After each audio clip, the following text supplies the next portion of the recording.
పంచాయతీ ఎన్నికలకు నగారా మోగిన వేళ గ్రామాల్లో సందడి కొనసాగుతోంది. సర్పంచ్ పీఠమెక్కేందుకు ఆశావహులు విభిన్న ప్రయత్నాలు చేస్తున్నారు. రిజర్వేషన్లు అనుకూలంగా వచ్చిన వారు ఓటర్లను ప్రసన్నం చేసుకునే పనిలో ఉండగా మిగతా వాళ్లు తిప్పలు పడుతున్నా ప్రయత్నాన్ని విరమించట్లేదు. సంగారెడ్డి జిల్లా తాళ్లపల్లిలో సర్పంచ్ స్థానం ఎస్సీ మహిళకు రిజర్వ్ అయింది. సర్పంచ్ బరిలో దిగాలని ఎదురుచూసిన చంద్రశేఖర్ అనే బీసీ యువకుడు రిజర్వేషన్ మారడంతో ఎస్సీ సామాజిక వర్గానికి చెందిన తన ప్రియురాలు శ్రీజతో నామినేషన్ వేయించి వెంటనే పెళ్లి చేసుకున్నాడు.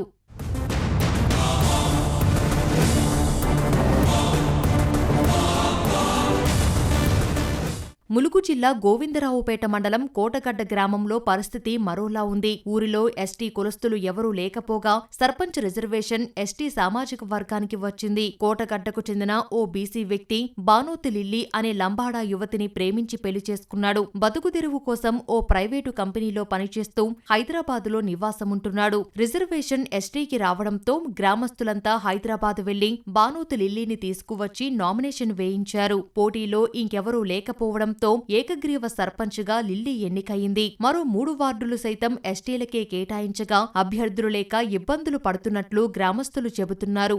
గ్రామానికి సర్పంచ్ అభ్యర్థిగా నిలబడ్డాను. మా గ్రామస్తులందరూ నన్ను ఏకగ్రీవంగా ఎన్నుకోవడం జరిగింది. గ్రామ పెద్దలందరికీ మనస్ఫూర్తిగా ధన్యవాదాలు చెప్తూ ఈ గ్రామం అభివృద్ధి కోసం నేను కృషి చేసి జరిగిన అభివృద్ధి లాగానే ఇది కూడా నేను మనస్ఫూర్తిగా చేస్తానని కోరుకుంటున్నాను.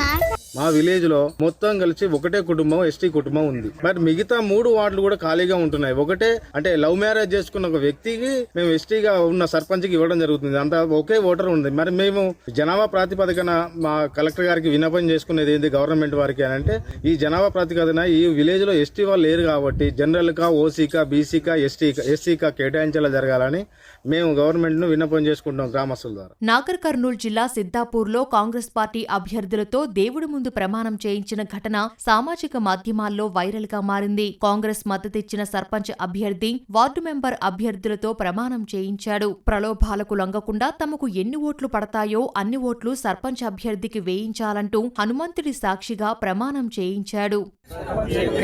కాంగ్రెస్ పార్టీ తరపుకెళ్లి అభ్యర్థిగా సభావర్ రాఘవన్ను ఎన్నుకోవడం జరిగింది. అదేవిధంగా వార్డు మెంబర్లు కూడా ఏకగ్రీవంగా కాంగ్రెస్ పార్టీ అభ్యర్థులుగా ఎన్నుకోవడం జరిగింది. మేము మా సొంత కృషితోటి ఎలాంటి డబ్బులకు కానీ ఎవరికి కానీ తావివ్వకుండా లొంగకుండా వార్డు మెంబర్కి ఎన్ని ఓట్లు పడితే సర్పంచ్ కూడా అన్ని ఓట్లు బ్రహ్మగా అంజనేయుల సాక్షిగా మేము సర్పంచ్ ఓట్లు వేయించి మేము వార్డు మెంబర్ గెలిచి సర్పంచ్ని ఎమ్మెల్యే గారికి అప్పచెప్తామని ప్రమాణం చేస్తున్నాము. మరోవైపు రెండో విడత పంచాయతీ ఎన్నికలకు జోరుగా నామినేషన్లు కొనసాగుతున్నాయి. నల్గొండ జిల్లాలోని తుంగపాడులో కాంగ్రెస్ బలపరిచిన అభ్యర్థి నామినేషన్ కార్యక్రమంలో ఎమ్మెల్యే బత్తుల లక్ష్మారెడ్డి, ఎమ్మెల్సీ శంకరనాయక్ పాల్గొన్నారు. 100% కాంగ్రెస్ అభ్యర్థులను గెలిపించుకుంటామని నిర్మల్ జిల్లా డీసీసీ అధ్యక్షుడు వెడ్మా బొజ్జు విశ్వాసం వ్యక్తం చేశారు. మరోవైపు ఎన్నికల కోడ్ అమలులో ఉండటంతో అధికారులు తనిఖీలు ముమ్మరం చేశారు. మెదక్ జిల్లా కాళ్లకల్ గ్రామంలో తగిన పత్రాలు లేకుండా ఓ వ్యక్తి తరలిస్తున్న 5 లక్షల నగదును సీజ్ చేశారు. పలుచోట్ల నామినేషన్ల ప్రక్రియను కలెక్టర్లు పరిశీలించారు.